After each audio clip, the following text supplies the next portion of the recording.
공부합시다. 그러면 안 돼요. 그러면 내용에서 일단 보시면 그림책에 나와 있어요. 아마 요번에 출간되면 아마 이렇게 그림책 나와 있을 거예요. 그렇죠? 이게 실사 버전인데 여기 이제 캐리커처럼 해가지고 집어넣은 거는 아무리 봐도 안 닮은 것 같아. 그지 안 닮았지 않았어요?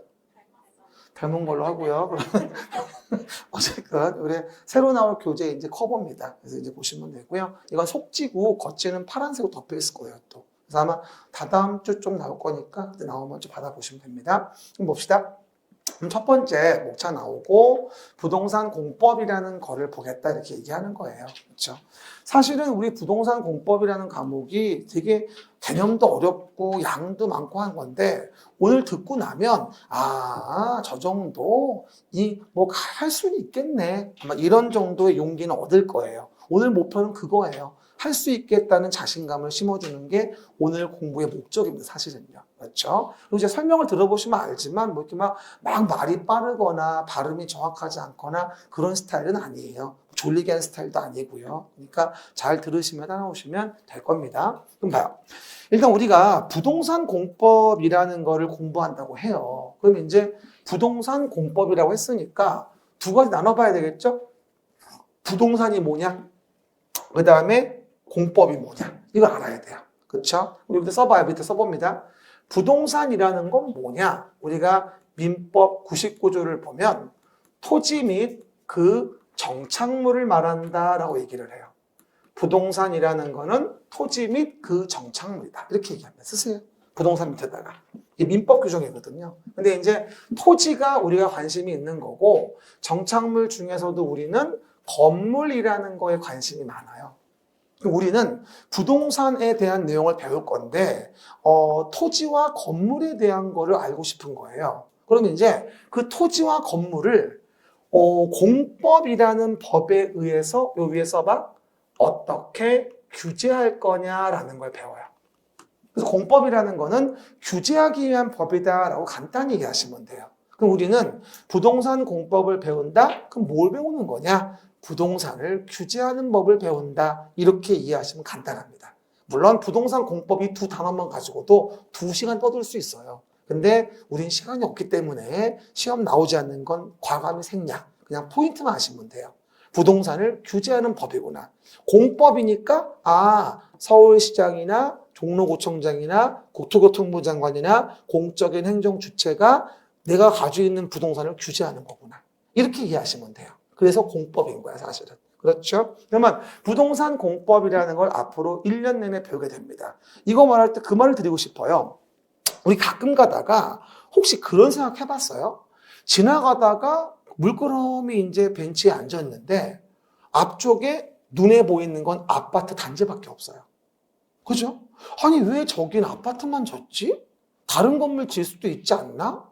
왜 저기는 나무만 심어져 있을까? 왜 건물을 안 짓지? 아니, 못 짓는 건가? 이런 고민을 해봤어요? 막 해봤어요? 선택의 폭이 없죠? 그냥 해봐야 돼요. 그래서 그런 생각을 해보시면 이유는 소유자가 스스로 알아서 그 토지를 그렇게 이용했을 리는 없다는 거예요. 뭔가가의 공법상 규제가 있었던 거죠. 그 토지는 아파트 지을 땅으로, 그 토지는 나무를 심을 수밖에 없는 땅으로 규제를 받고 있었던 거예요. 그게 아니면 어느 사람이 자기 토지를 놀리고 싶겠어요. 건물 짓고 전철도 만들어주면 좋고 이러면서 돈 벌고 월세 받고 이러고 싶은 거 아니야? 우리 꿈이 뭐야, 솔직히 얘기해서. 합격 다음으로는 건물주 아니야? 그렇잖아. 나도 그렇고. 근데 건물주의 길은 참 멀고도 험하죠. 어쨌든 그러다 보니까 우리는 부동산에 대해서 어떤 규제를 가하는지 그걸 배우는 법이 부동산 공법이구나, 이렇게 이해하시면 돼요. 아주 간단히 얘기해서. 그럼 앞으로 우리는 그런 공법을 배울 텐데 공법을 논하기 이전에 법이라는 것부터 간단히 좀 비교를 해볼게요, 제가. 그럼 법이라는 것은 우리가 인위적인 규범을 총망라한 것이라고 얘기하는데 법은 사실은 크게 보면 두 가지로 보통 구분이 되어져요. 박스에 보면 사법관계다라고 나와 있고요. 그 다음에 여기는 공법관계다라고 나와 있어요. 사법관계, 공법관계. 보통 이렇게 얘기하거든요. 그러면 사법관계에 대한 부분과 공법관계에 대한 부분으로 우리가 법이라는 거를 구분을 해보게 되는데 일단 사법관계는 가장 쉽게 이해하면 이 얘기예요. 뭐냐면 해당 내용에 갑이 가진 토지가 있어요. 근데 이 토지를 을한테 팔려고 해요. 그러면 요 갑도 일반 개인이고 요 을도 일반 개인이에요. 그죠? 그럼 개인과 개인 간의 관계가 평등하게 청약 승낙이 이루어지면서 매매라는 계약이 이루어지게 돼요. 그러면서 갑의 토지를 을이 뭐하죠? 사오죠. 그렇죠? 그럼 이거는 누가 지배 우월적이지도 않죠. 평등하고. 그렇죠. 한마디로 너하고 나하고의 평등한 계약 관계인 거예요. 이거 우리 뭐라 한다? 대부분 사법관계라고 하고 이런 경우 1차 과목에서 민법이라는 과목에서 우리가 이 사법관계를 배우게 돼요. 그러니까 사법관계는 이렇게 하시면 돼. 너랑 나랑은 사법관계. 해봐. 너랑 나랑은 사법관계. 나도 창피해. 빨랑해. 시작. 너랑 나랑은 사법관계. 그러니까 너랑 나랑과의 권리금을 얘기하는 거예요. 만약 갑이란 자가 나한테 팔아놓고 딴 놈에게 또 팔았다든가. 그렇죠? 얘가 샀는데 잔금을 안 준다거나. 이런 개인과 개인 간의 권리금의 분쟁이 생기거든요. 그걸 해결하는 법이 민법인 거예요. 여러분이 이제 우리 정동석 쌤하고 민법 배울 때에는 너랑 나랑과의 관계, 이거를 우리가 공부하는 거구나 라고 이해하시면 되고, 그 중간에 우리 누가 있는 거다? 중개업자가 중간에 있는 거예요. 그래가지고 요 물건에 대한 거, 물건 준비하고 매수인에게 소개하고 이러면서 거간 역할을 해주고 중개수수료 받고 이렇게 역할을 하는 게 우리가 앞으로 하게 될 중개업의 실체인 것이죠. 나중에 본다면. 근데 솔직히 중개업 할 때 뭐 토지를 사서 뭐 아파트를 짓고 건물 짓고 분양하고 이럴 거 아니면 공법은 별 관계도 없어. 사법관계를 잘 조율해서 개인과 개인 간의 관계 이익을 배분해 주는 게 중개사가 할 일이야. 솔직히 얘기해서. 아주 사소한 일이 많잖아요. 뭐 이사를 언제 나가냐. 벽지에 무슨 뭐 스티커를 붙였니 말았니. 뭐 띄라 마라. 뭐 벽지비를 줄 거니 안 줄 거니 이러면서 막 이런 말 하잖아요. 보통 왜. 일반적인 통상적인 얘기가 사실은. 다만 요즘에는 여러 가지 이제 뭐 투기과열지구니 조정대상지역이니 이런 공법상 규제가 많아져서 새로 청약해서 들어가는 집들에 대해서는 여러 가지 고민 좀 해봐야 돼요. 하지만 기존 주택 관계없는 거고 어차피. 그렇죠? 나중에 가서 배울 겁니다. 근데 이렇게 이제 사법관계에 의해 가지고 을이 계약을 해서 여기 토지를 산 거야. 그러면 요 토지는 대지였다 가정해 보자고. 그럼 요 대지인 토지를 을은 왜 샀을까? 뭐 대지니까 보나마나 건물 지려고 샀겠지. 그치? 그러면 을은 토지를 샀으니까 얼마든지 마음대로 이제 건물 질 수 있는 거지? 아니라고 해봐요. 왜 말을 못해요? 아니에요. 을은 토지가 있다 해서 함부로 건물을 질 수는 없어요. 어떻게 해줘야 되냐? 저기요, 종로구청장님, 저요, 건물 지려고 하니까요, 여기다가 허가 좀 내주면 안 될까요? 라고 허락을 받아야 돼요. 그러면 이 법률 관계를 분석해 보니까 일반적인 국민인 을이 공적 주체인 종로구청장한테 서울특별시장한테 건물 짓는 것이 적법하다면 거기서 허가를 받아 건물의 건축을 적법하게 할 수 있게 되는 거예요. 그럼 봐봐. 당사자 관계가 너랑 나랑 관계가 아니지. 공적인 주체가 우리 국민을 지배 우월적 지위에서 규제하면서 통제를 가한단 말이야, 지금. 이런 관계를 우리는 공법관계라고 하고, 공적인 주체가 우리 일반 국민을 규제해서 행위 제한을 가하는데 그 제한을 가하는 목적은 공공복리를 증진시키기 위해서 규제를 가한다는 거예요. 그렇죠? 그러면 공법관계는 공공과 공공 간의 관계, 공공과 일반 간의 관계, 쌍방 일방이 공적 주체인 관계를 공법관계라고 하는데 우리는 공공과 공공 간의 관계는 관심이 없어. 그렇죠? 내가 어떤 규제를 받는지 알고 싶은 것이기 때문에 우리는 공적 주체가 나를 어떻게 규제하는지 행위 제한 사항을 알고 싶은 거야. 알겠습니까? 이게 공법 관계. 그럼 봐봐요. 종로구청장이 허가를 을한테 내주면서 을씨, 내가 허가 좀 내줘도 될까요? 승낙받을까요? 을씨, 내가 을씨에게 불허가 내주면 어떡할 거예요? 그러면 안 될까요? 승낙받고 내줍니까? 아니에요. 그러니까 이거는 계약이 아니라는 거야. 단독행위야. 일방적 의사표시인 거지. 그것도 우월적 지위에서 공적적인 지위를 가진 자가 행하는 권력적 단독행위인 거예요. 그러다 보니까 법률 관계의 당사자만 이해해도 이게 무엇을 하려는 법인가라는 걸 알 수 있는 거예요. 너랑 나랑과의 관계와 민법 사법 관계인 것이고요. 공적인 주체가 나를 규제하는 관계에 대한 부분은 대부분 권력적 단독행위를 규제하기 위한 게 목적인 것이에요. 그렇죠? 그래서 이런 말은 좀 섣부를 수 있지만 사법 관계는 대부분이 계약이에요. 솔직히 대부분이. 그리고 맞아 공법 관계는 대부분이 단독행위라고 봐도 별 무리가 없어요. 일방적 의사표시로 권력적으로 행하는 것이기 때문에. 그럼 우리가 공적인 주체가 이런 식으로 우리를 규제한다. 그럼 그 규제하는 법이 몇 개나 있을까? 부동산을 규제하는 공법이 몇 개일 것 같아요? 합리적인 대답이에요. 많아요. 그렇죠? 그런데 정확히 말하면 120여 개쯤 돼요. 그럼 120여 개의 법을 공부하다가 우리는 또 엠브란스에 실려갑니다. 그럴 수는 없어요. 그렇죠? 그래서 그 중에 6개의 법만 골라서 시험을 본다는 겁니다. 그럼 오른쪽. 그럼 6개 법은 어떤 거를 보니? 라는 거를 알고 싶어요. 그렇죠? 그럼 첫 번째가 뭐냐면 국토의 계획 및 이용에 관한 법률. 시작. 국토의 계획 및 이용에 관한 법률. 여기서 이 법을 첫 번째로 배우는데 계획이라는 단어를 동그라미 해보세요. 계획. 아주 중요합니다. 그 계획이란 말 위에 써볼게요. 뭐라고? 규제한다고 써보세요. 규제. 다시 얘기합시다. 봐봐. 부동산 공법은 부동산을 규제하는 법이다. 그치? 근데 부동산을 규제하려면 가장 많이 써먹는 수단이 뭔지 알아요? 계획을 만드는 거예요. 그리고 그 계획으로서 규제를 가하고 계획에 맞게 통제를 가하는 거죠. 그럼 우리는 뭐예요? 서울시의 계획으로 도로를 만들기로 계획한 땅이었으면 내 토지여도 함부로 건물을 못 져요. 왜? 계획으로 규제가 되고 있는 거죠. 그러면 이렇게 우리는 국토라는 거를 계획하자. 국토를 계획하자 이용을 규제하기 위해서 이걸 정한 법을 국토의 계획 및 이용에 관한 법률이라고 해서 첫 번째 시험 범위라고 합니다. 그럼 말을 외우려고 하지 말고 풀어봐요. 국토를 계획하자 이용을 규제하기 위해서. 항상 계획이 나오면 규제하려고 만들었구나. 이렇게 이해해도 무리가 없어요. 뭐라고요? 계획이 나오면 규제하려고 만든 거구나. 한번 해봐. 국토를 계획하자 이용을 규제하기 위해서. 이걸 국토의 계획 및 이용에 관한 법률이라고 하고 이 법률이 12문제가 나와요.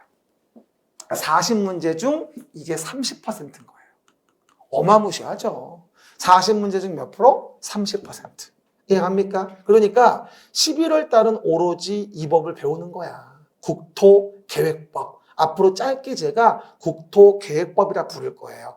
1월 달도 오리엔테이션하고 1월 내내 이것만 배워요.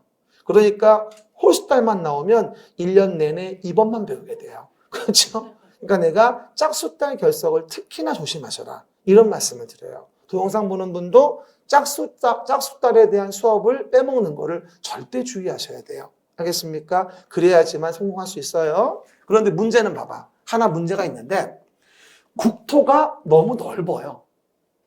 넓잖아, 우리 입장에서는. 그럼 국토를 한꺼번에 계획해서 규제한다는 거는 상당히 어렵죠. 그리고 빈틈이 생겨서 규제의 효율을 얻기도 어려워요. 그래서 정부는 고민을 했어요.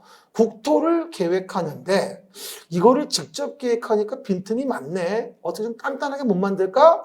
그래서 고민한 게 뭔지 알아? 화살표 해봐. 국토를 직접 계획하는 게 힘드니까 도시라는 걸 단위로 계획을 하게 돼요. 뭐라고요? 국토를 직접 계획하는 게 어려우니까 도시라는 걸 단위로 계획하자. 한마디로 봐봐. 그럼 우리 서울은 어디냐? 서울이라는 도시에서 서울시란 도시에서 서울시장이 계획을 만들어서 서울시의 부동산을 규제하게 됩니다. 따라해봐. 서울시라는 도시에서 서울시장이 계획을 만들어서 서울시의 부동산을 규제하게 됩니다. 그러면 서울시에만 도시계획 만들까요? 인천시에도 만들고 부산시에도 만들고 성남시에도 만들고 5만 도시 다 만들까요? 다 만들어요. 그 도시가 다 모이면 국토가 되는 거예요.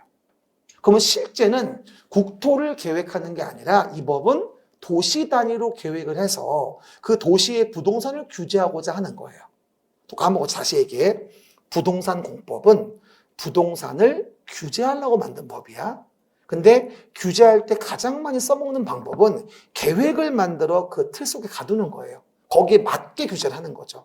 근데 국토를 계획하려고 했는데 국토가 너무 넓으니까 관리가 어렵잖아. 그러니 서울시, 인천시, 성남시, 고양시 도시마다 전국의 160여 개의 도시마다 계획을 만들고 그 도시를 그 계획으로 규제를 해. 부동산에 대해서. 그러면 그 도시가 다 모이면 결국은 국토가 계획이 이루어지는 것이겠지. 그럼 실제 우리는 뭐다? 1년 내내 배우는 내용은 서울시라는 도시에서 서울시장이 계획을 만들어 서울시의 부동산을 어떻게 규제하는가. 이걸 배우는 게 도시계획 관련 내용이고 우리 부동산 공법의 거의 60, 70%가 이 도시계획을 공부하느라고 시간을 할애하게 됩니다. 굉장히 중요한 좀 베이스를 말씀드리고 있는 거예요. 그럼 만약에 누가 여러분에게 저기요 지나가는데 붙들어 인상이 좋으시네요. 그죠? 그러면서 혹시 부동산 공법이 무엇을 배우는 건지 아세요? 물어봤다면 뭐라고 얘기할 거야? 규제인데 실제는 서울시라는 도시를 서울시장이 계획하여 규제하는 걸 배우는 거야. 어떻게 규제를 가해서 현재 서울시의 모습이 이렇게 갖춰졌는지 그 계획의 내용을 알고 싶은 거야. 실제는.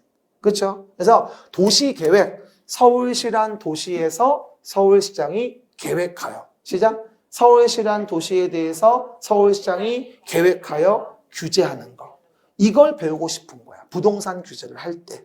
그럼 봐봐. 그 도시계획으로 첫 번째 뭐부터 하냐면 우리 주변에 이런 거 아시죠? 뭐죠? 우리 송파 위례 그리고 강서 마곡 공통된 게 뭐죠?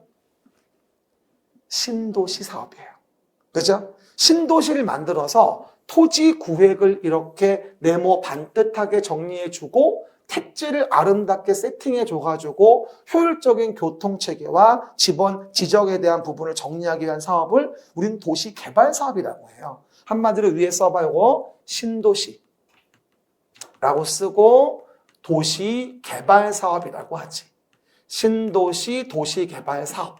됐지? 그래서 도시개발 사업이란 것을 서울시의 도시계획으로 계획하여 규제를 하거든. 근데 그 도시개발 사업을 따로 법으로 정해놓은 게 도시개발법이야. 이게 6문제가 나오는 두 번째 법이야.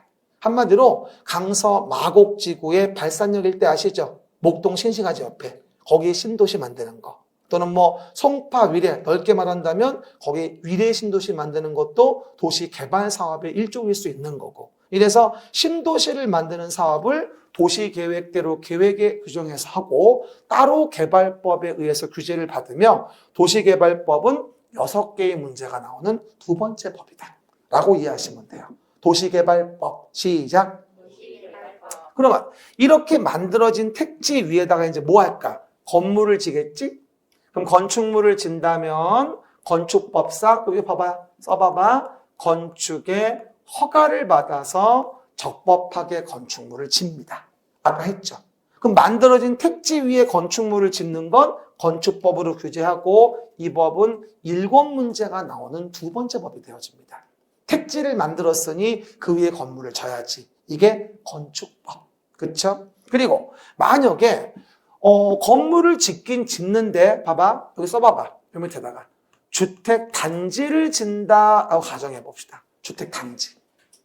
건물을 짓기는 짓는데 주택 단지를 짓는 거예요. 봐봐. 그러면 주택을 30호, 30세대 이상으로 쳐요. 뭐라고요? 주택을 30호, 30세대 이상으로 짓는다? 이거는 하나의 주택을 짓는 게 아니기 때문에 건축법의 통제를 받지 않고 따로 주택법에 의해서 써보면 사업, 계획, 승인을 받아서 주택 단지를 짓습니다. 이걸 주택법이라고 합니다. 그러니까 주택법은 우리 주변에 30채 이상의 주택 단지를 짓는 것들은 건축법으로 규제하는 게 아니라 따로 주택법의 주택 단지를 만드는 법으로 규제를 가하게 됩니다. 그러면 이런 주택 단지에 가면 주택만 짓는 게 아니라 부대시설과 복리시설을 함께 설치해 주면서 하나의 밸리를 만드는 거죠. 주택 단지. 그렇죠? 이걸 정한 법이 주택법이에요. 그러면 이 주택법의 몇 문제? 7문제가 나오는 또 4번째 법이 되어집니다.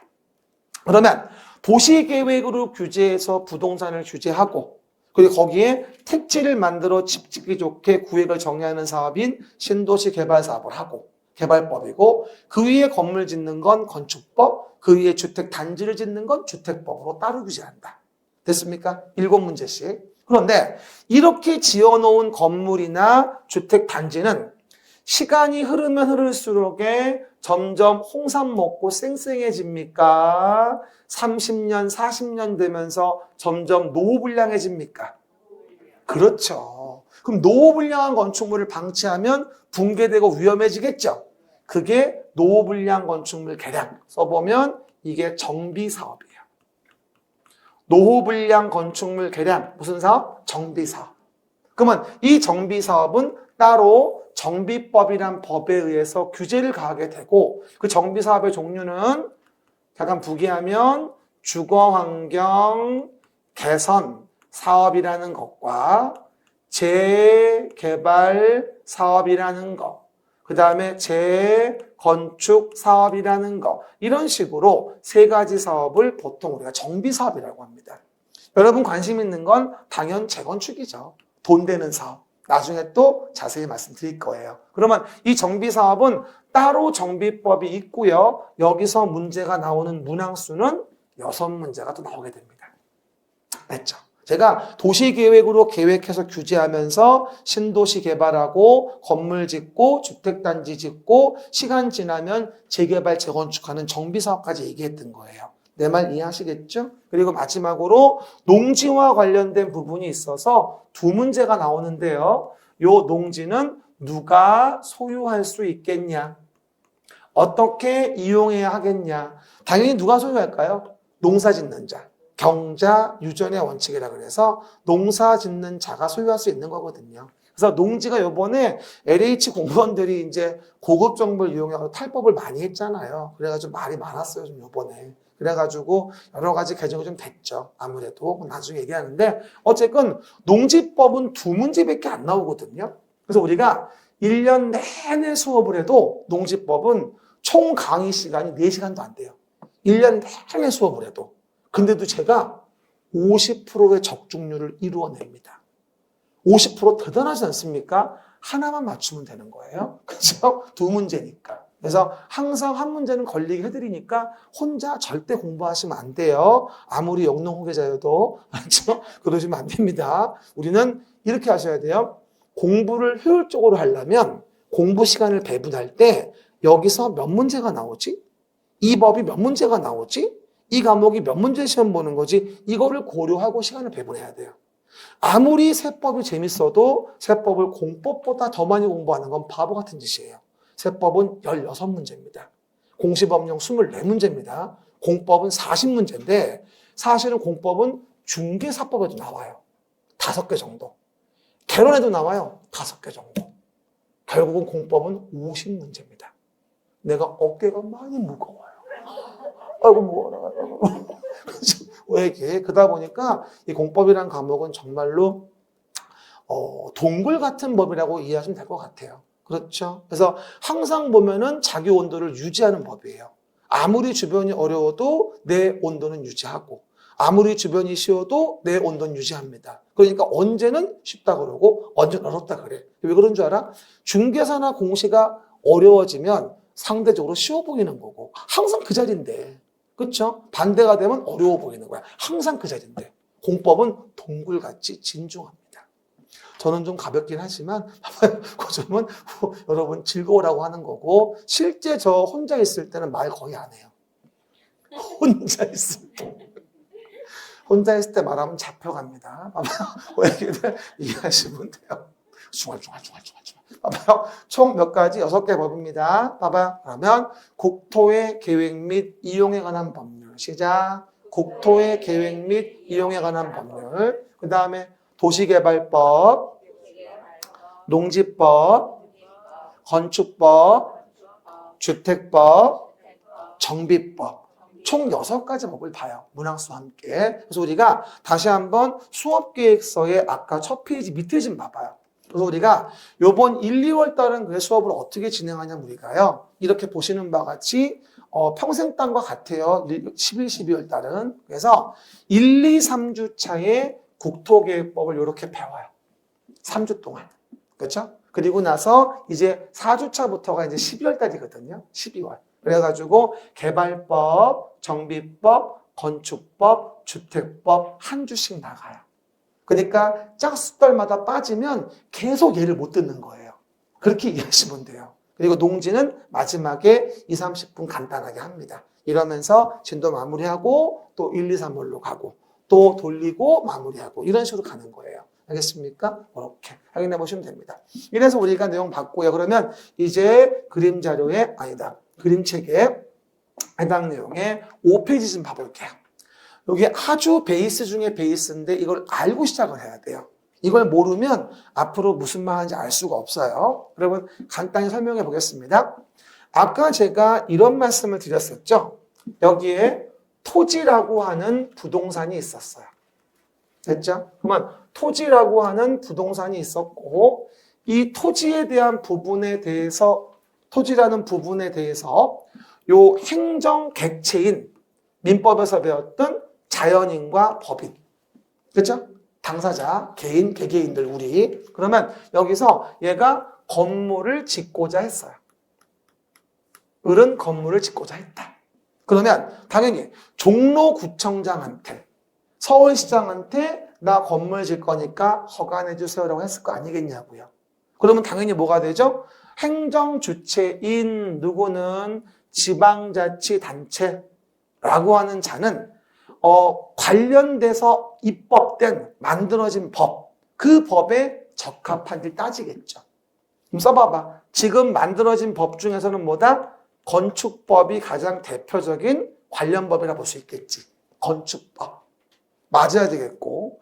아까 서울시라는 도시에는 뭐가 필요하다? 우리가 서울시라는 도시에 대해서 서울시장이 계획을 해서 서울시의 부동산을 규제하는 계획이 있었지. 이걸 도시계획이라고 하잖아. 그럼 만약에 봐봐.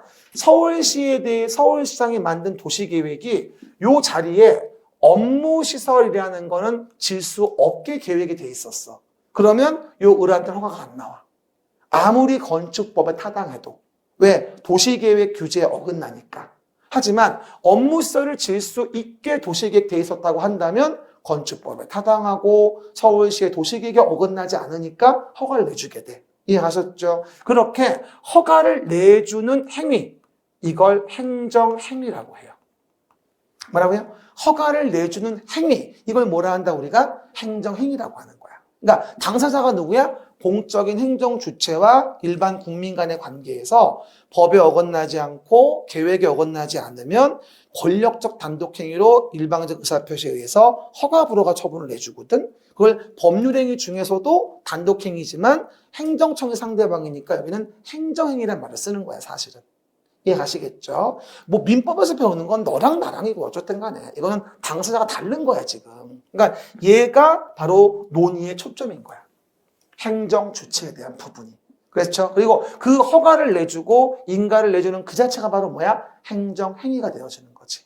내 말 때 이해하겠죠? 이거 외우는 게 아니야. 이해를 먼저 하셔야 돼요. 그러면 우리가 알고 싶은 건 이거예요. 그러면 행정 주체가 누가 있냐면 국가라는 대한민국 행정 주체가 있고 그 다음에 지방자치단체라고 하는 행정 주체가 있어요.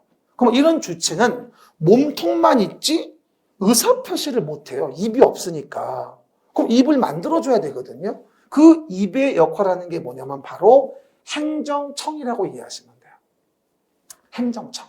그러면 국가의 의사를 표시하는 대표적인 뭐다? 행정청이 무슨 장관인 거예요. 그리고 서울시에 대해서 의사를 표시하는 대표적인 기관이 누구야? 서울시장인 거지. 그러니까 서울시는 지방자치단체고 그 의사표시하는 시장이 행정청이 되어지는 거야. 그래서 지문 나올 때 특별시라고 나올 때가 있고 특별시장이라고 나올 때가 있어. 이해갑니까? 특별시는 뭐야? 지방자치단체인 거야. 특별시장은 행정청인 거야. 그 특별시 의사를 표시해주는. 이해가시겠죠? 이게 이제 해당 관계인데 요거를 이제 공법은 알아야 되는데 요게 바로 요 밑에 도표야. 그럼 봐봐. 행정청이라는 게 뭔지 한번 읽어볼까요? 행정청은 행정에 관한 의사를 결정하여 표시하는 국가지자체의 기관. 이걸 우리가 행정청이라고 합니다. 그러니까 의사표시기관이라고 이해하시면 돼요. 앞으로 우리가 공법 배울 때 행정청이란 말을 수도 없이 많이 할 거예요. 근데 행정청이 뭔지를 몰라. 그러면 많이 곤란해. 알았죠? 그 얘기들. 그럼 봐봐요. 가장 대표적인 거 하나 얘기해 줄게요. 대한민국이라는 국가라는 행정 주체가 있어요. 그러면 이 국가의 의사표시를 하는 기관은 상당히 많아요. 지금 문재인 정부 3기 개각을 고려했을 때 현재가 18부, 4처, 18청이에요. 이게 다 행정청이에요. 그죠? 그러면 부동산 우리 공부하려고 모인 거잖아? 혹시 딴 거 공부하려고 모인 거 아니죠? 부동산 공부하려고 모인 거야, 우리. 그러면 부동산에 관한 국가의 의사는 누가 표시할까? 바로 국토교통부 장관이야. 애누리 없어. 별 20개야. 제가 별 20개 주는 건 반드시 알아야 한다. A급을 얘기하는 거야. 또 처음 오신 분들은 별을 또 20개씩 그리고 앉았어. 그러면 안 되고 별하고 20개라고 써. 그렇죠? 왜 하필 20개여야 하나요? 내 맘이야. 뭐라고요? 어쨌건 그렇게 이해하시면 돼요. 그럼 물어볼게요. 아직 안 배웠지만 서울에 저는 개인적으로 공원이 많이 있지만 가장 인상 깊고 좋았던 공원은 성수에 있는 서울숲공원. 난 되게 좋더라고 가보면 가끔. 차 타고 난 일부러 가. 집이 멀기 때문에. 집이 옆에 있는 게 아니야. 그렇죠? 그러면 서울숲공원은 서울시에 있잖아. 그런데 대한민국인 국가가 국가계획 차원으로 그 공원을 만들었다고 치자고. 그러면 그 국가계획으로 만든 서울숲공원은 누가 했겠어? 국토교통부 장관. 응? 그러니까 국가가 부동산에 대해서 의사를 표시한다면 고민하지 말고 그냥 국토교통부 장관이야.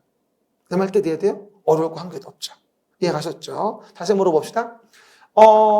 우리가 서울시에 대한 부분에 대해서 각종 공원을 만들거나 계획을 만들거나 할 때 국가가 한다면 하는데 도시계획 사업을 하든 뭐 하든 국장이 직접 하는 것을 할 수 있겠죠. 그러면 국토교통부 장관이라고 하는 것은 국가가 뭐를 진행한다면 권한은 국토교통부 장관에게 있다고 보시면 되고 앞으로 우리가 이걸 부를 때 짧게 부르는 경우 국토교통부 장관이니까 앞으로 국장이라고 부를 거예요. 국장. 뭐 이렇게 말씀을 드리면 또 물어보러 온다? 선생님, 18부가 있는데 국토교통부 장관을 앞으로 국장이라고 부르면 국방부 장관은 어떻게 하실 거예요? 라고 물어보는 분들이 계세요. 걱정도 팔자예요. 네. 국방부 장관은 우리 배우는데 안 나오셔요. 그러니까 신경 쓰지 마시고 그냥 국장이라고 하면 국토교통부 장관이구나. 부동산과 관련된 국가의사를 표시한다면 그냥 국토교통부 장관이구나. 이렇게 이해해도 무리가 없어요. 예를 들어 여러 도시에 걸쳐 도로를 만든다? 국가계획 차원으로. 그것도 국토교통부 장관. 서울시 안에 있는 도로인데 공원인데 국가가 사업한다면 국토교통부 장관. 우리 아는 것 중에 뭐 있지? 요즘에 GTX, ABC. 우리 동네 C 있잖아. 인덕원. 나 거기 살아. 새로운 신흥 부촌이야? 빈촌이야. 부촌 아니고. 어쨌든 간에. 그러면 그 GTX는 국가계획 차원으로 국가가 하는 거잖아. 그럼 누가 하겠어? 주체가 누구야? 국토교통부 장관. 그렇게 이해하시면 돼. 그렇죠? 그리고 농지와 관련된 게 있으면 정부 의사표시는 농림축산식품부 장관. 앞으로 농장이라 부를 거야. 농장. 됐죠? 또 하나 해양수산부 장관, 행정안전부 장관, 기획재정부 장관 그리고 환경이 나오면 무조건 환장. 뭐라고요? 환경이 나오면 무조건 환장이야. 뭐 좀 물어봐. 환경과 관련돼서 허가권자가 국가와 협의하려고 그래요. 국토교통부 장관과 협의한다. 환경과 관련돼 협의하는데 왜 국토교통부 장관 협의를 해? 환장과 협의를 해야지. 굉장히 잘 나와 생각보다 이게. 그거 우습게 보시면 안 돼요. 환경이 나오면 국가의 의사표시는 환장이 하는 거예요. 환경부 장관. 알겠습니까? 그래서 솔직히 말하면 국가행정청의 90%는 국토교통부 장관이에요. 우리는 뭐니까? 부동산과 관련된 거에 대해서 우리가 공부하시는 분들이기 때문에 다른 장관은 솔직히 별로 안 나오셔요. 국가행정청은. 알겠습니까? 그래서 앞으로 행정 주체에 대한 행정청 나올 때 항상 국가가 부동산에 관해서 의사를 표시한다면 국토교통부 장관의 권한이구나 라고. 그래서 만약에 투기과열지구나 들어봤죠. 투기과열지구, 청약조정대상지역 이런 거 다 국장이 해요. 기본적으로. 국토교통부 장관. 그렇죠? 정부에서 하는 거니까. 물론 예외가 있긴 합니다만 어쨌건 의미 이해하시면 되고요. 근데 이런 국가행정청은 별로 안 어려운데 뭐가 어렵냐면 이게 어려워요. 지방자치단체 행정청. 이게 어렵습니다, 이제. 여러분이 여기서 많이 이제 첫 번째 벽을 느낍니다. 뭐 이렇게 어려워? 이거 안 어려워. 여러분이 관심이 없었던 것 뿐이지. 이 지방자치단체는요, 큰 도시가 있고 작은 도시가 있어요. 이걸 광역자치단체, 기초자치단체 이렇게 얘기하거든요. 근데 봐봐. 여기다가 형광펜을 쫙 한번 거볼게. 형광펜을 어떻게 긋나 이렇게 시도지사 이렇게 거봐요. 쫙 꺼요. 시도지사. 그러면 우리가 공부하는 봐봐요. 광역자치단체는 시도지사가 있다라고 얘기를 해요. 그죠? 그럼 시도지사를 길게 얘기하면 시도지사의 시에는 뭐 좀 물어봅시다. 시도지사의 시에는 성남시, 광명시 들어갑니까? 안 들어가요. 성남시, 광명시는 여기야. 기초자치단체로서 여기 있어요. 시장, 군수 여기 나와요. 도 밑에 있는 거죠. 그럼 여기 나오는 시와 여기 나오는 시는 다른 거예요. 시도지사의 시는 특별시, 그 다음에 광역시, 특별자치시를 시도의 시라고 합니다. 됐죠? 그 다음에 도는 그냥 도지사일 수도 있고 뭐다? 제주특별자치도의 특별자치도일 수도 있습니다. 그래서 앞으로 부동산 공법을 공부하다 보면 어떤 지문이 보여요? 잘 들어봐요. Listen carefully. 이러고 나와 특별시, 광역시, 특별자치시, 도 또는 특별자치도는 주어가 나왔다고 쳐. 너무 길거든. 그러면 길게 부르는 거 경제학적으로 효율적이지 않아. 그래서 짧게 부른다? 법에 이러고 나와 이하 시도지사라 한다. 이러고 나와요. 그러면 법에서 시도지사는 이라고 써있다는 것은 뭘 얘기하는 거냐면 그 말은 특별시, 광역시, 특별자치시, 도 또는 특별자치도를 짧게 부른 거구나 라고 이해하셔야 돼요.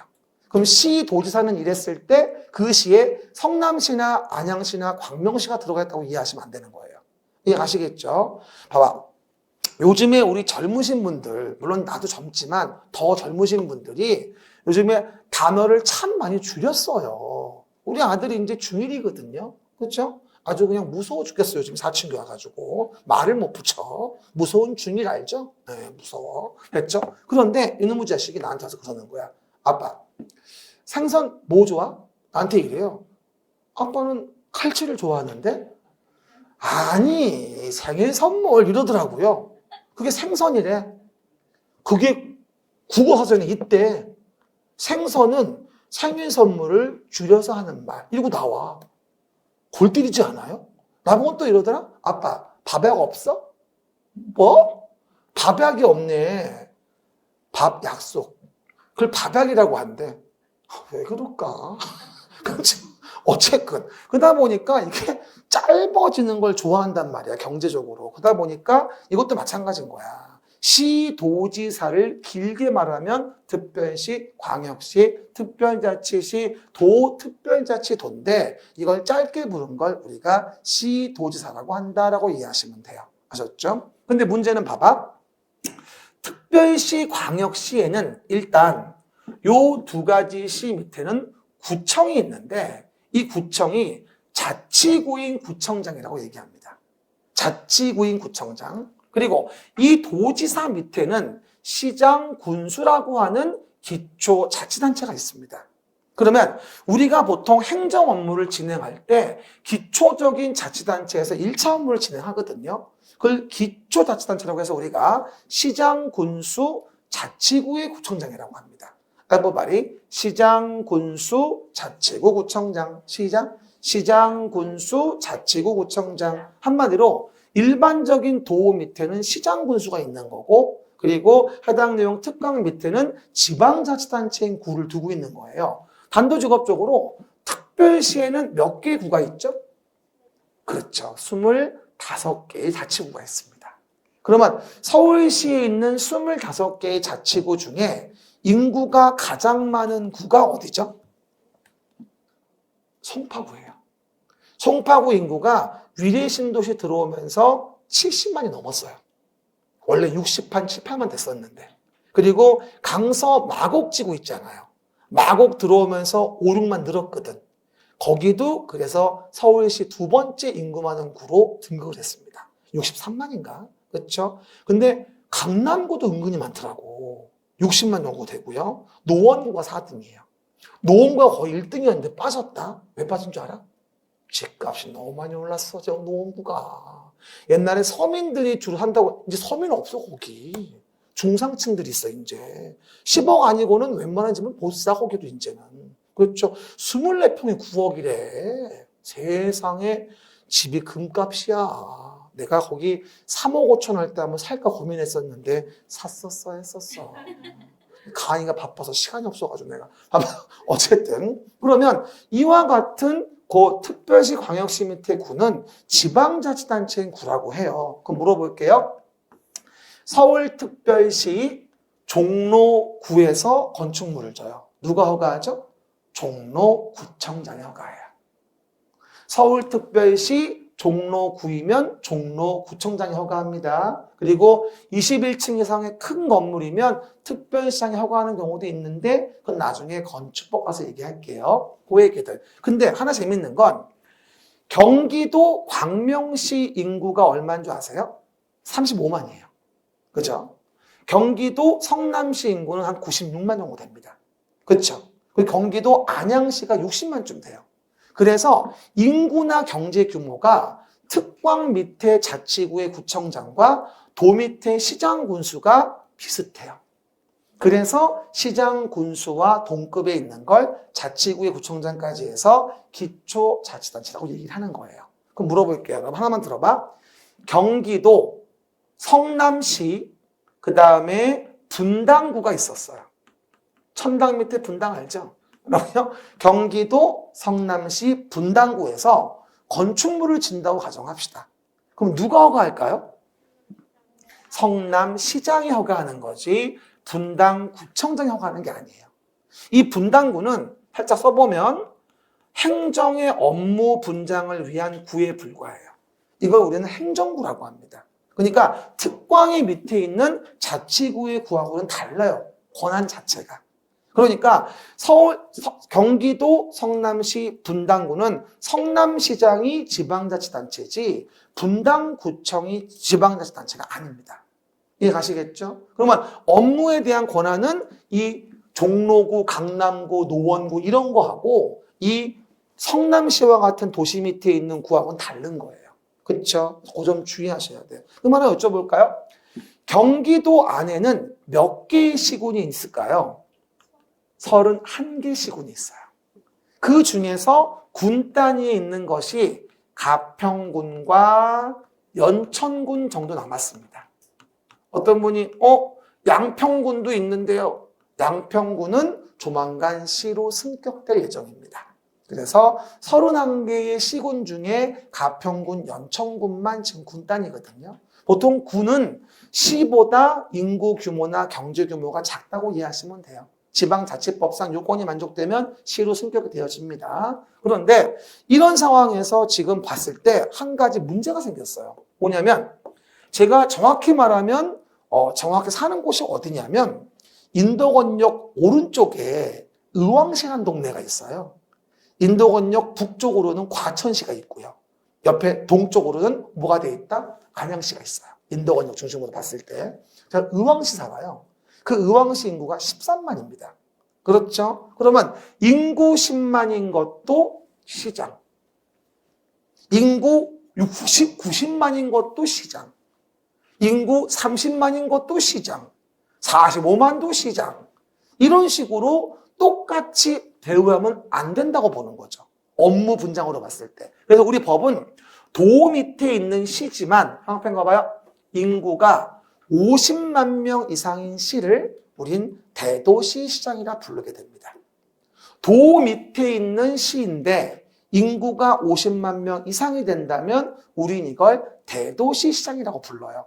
가장 대표적인 게 성남시, 고양시, 수원시, 안양시, 안산시 이런 동네가 도 밑의 시이지만 대도시인 시로 보는 시가 되어집니다. 하나 물어보죠, 여러분. 경기도 안에서 가장 인구 많은 시는 어디게요? 수원시예요. 수원시가 130만입니다. 그렇죠. 그리고 두 번째가 고양시 110만, 용인시, 그다음 부천시, 성남시 등등등으로 이제 언급이 되어지거든요. 그런데 이 모든 도시에 대한 부분에 대한 걸 똑같이 시장 군수라고 해서 도지사에게 다 허락을 받아라 도시행정 결정할 때 이건 너무 답답하죠.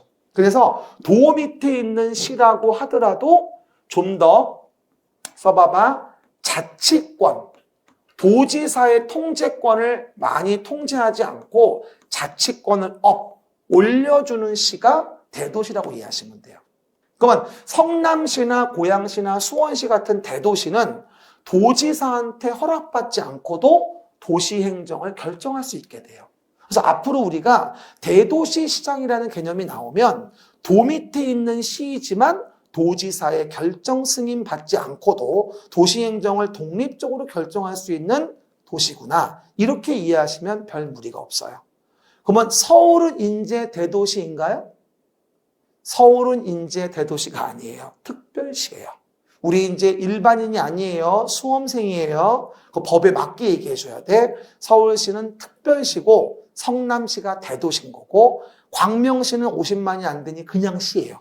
이해 가시겠죠? 이제 서울이라는 대도시에서 이러면 안 돼. 서울은 특별시야. 알았죠? 대도시는 도 밑에 있는 시인데 인구가 50만 이상 되어지는 시, 이걸 대도시라고 합니다. 아셨죠? 그거 꼭 기억하세요. 참 잘 나와. 자치권이 좀 더 많이 인정되어지는 도 밑에 시다. 앞으로 대도시 개념 잘 이해하시고요. 이게 도 밑에 시장 군수. 그리고 특광 밑에 자치구의 구청장입니다. 근데 주의할 건 하나 안 본 게 있죠. 이거 특별자치시. 이건 뭐야? 예를 들면 EX 써봐. 이게 세종시예요. 세종특별자치시. 뭐라고요? 세종특별자치시. 그래서 세종특별자치시의 특별자치시는요. 써있죠. X라고. 기초자치단체를 두고 있지 않습니다. 읍면동에 그냥 업무 분장만 두고 있어요. 그리고 세종특별자치시는 그 특별법이 따로 있어요. 기초자치단체를 두지 않는다고 나와요. 그래서 앞으로 조문 나올 때 세종특별자치시가 나오면 모든 권한은 그 시장한테 있어요. 이해 가셨죠? 그래서 오해하지 말고 그럼 뭐 좀 물어봅시다. 세종특별자치시 조치원 읍에서 건물을 지어요. 누가 허가할까? 시장이 허가하는 거예요. 여기는 기초자치단체가 없거든요. 그리고 또 하나 제주특별자치도 여기도 제주특별자치도 특별법상 기초자치단체를 두지 않는다라고 언급이 돼 있어요. 그래서 제주특별자치도에는 그런데 가끔 물어보시는 게 선생님 제주시하고 서귀포시 있는데 왜 없다 그래요? 이거는 지방자치단체가 아니라 업무 분장을 위한 행정시에 불과해요.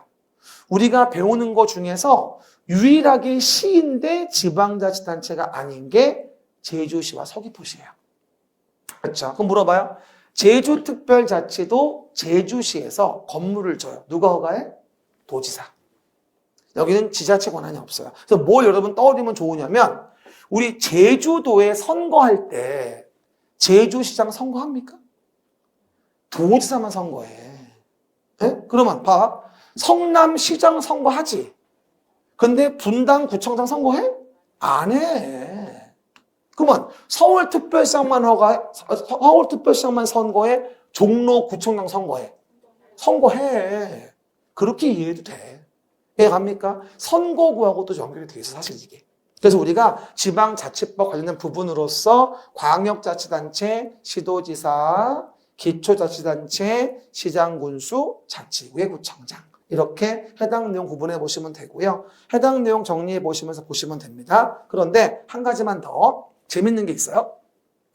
우리 요 광역시라는 게 있는데 인천광역시에는 중구, 연수구 등등 자치구가 있어요. 근데 그거 아세요? 인천광역시 강화군이 있고 옹진군이 있어요. 대구광역시 달성군이 있고요. 부산광역시 기장군이 있거든요. 이건 또 뭔 줄 아세요? 광역시 밑에는 군도 있어요. 그래서 광역시는 자치구도 있고 자치군도 있습니다. 그렇죠? 특이하죠. 특별시 밑에는 뭐죠? 여기는 자치구만 있습니다. 그래서 광역시 밑에 있는 옹진군, 강화군, 뭐하죠? 달성군, 기장군 이런 거는 봐봐. 원래 도지사 밑에 있는 가평군, 연천군하고는 권한이 다릅니다. 그래서 가끔 문제가 나올 때 조문에 이런 게 나와요. 광역시 안에 군을 제외한다. 이런 지문이 가끔 보여요. 뭐라고요? 광역시 안에 군은 도 밑에 있는 일반적인 군하고는 권한이 다르거든요. 그래서 광역시의 군은 따로 또 존재할 수 있다는 것도 기억해 놓으셔야 돼요. 알겠습니까? 그래서 다시 한번 얘기하면 광역시 밑에 있는 군은 자치구도 있을 수 있고 자치군도 있을 수 있다. 광역시 안에 있는 군은 도 밑에 있는 군하고는 권한 자체가 다르다. 이렇게 이해하시면 됩니다. 한번 말해. 정리. 정리하기 싫어 또. 뭐라고요? 정리하면 우리가 공법이라는 거, 부동산 공법은 부동산을 공적으로 규제하는 걸 배우는 거다. 그래서 행정 주체에 대한 행정청이 누군지를 모르면 이 법률 관계를 이해할 수가 없다. 왜? 공적인 주체가 우리를 규제하는 법을 배우는 거니까. 그럴 때 국가행정청일 땐 거의 10중 8구는 국토교통부 장관인 거고, 그리고 지자체 행정청일 땐 그게 광역자치단체인지 기초자치단체인지를 구분하시면 되고, 우리가 시도지사는 이렇게 얘기한다면 시도지사는 뭘 얘기한다? 어머나. 시도지사는 해당 내용 부분에 특별시, 광역시, 특별자치시, 도 또는 특별자치도 이걸 짧게 부른 게 시도지사고, 기초자치단체에 대한 부분은 시장, 군수, 자치구의 구청장을 얘기하는 것이다. 이렇게 기본 라인 잡아주면 되겠습니다. 이게 아무것도 아닌 것 같지만 이걸 모르면 무슨 말인지를 몰라요. 그래서 여러분들이 화를 내는 분들이 있는데 솔직히 얘기할게요. 이 행정청 조직을 속여서 문제가 나오는 문항수는 한 두세 개밖에 안 돼요. 하지만 이걸 모르면 문장이 이해가 안 가요. 그래서 문장을 이해하라고 얘기하는 거지 이 자체가 많이 나온다는 말은 아니거든요.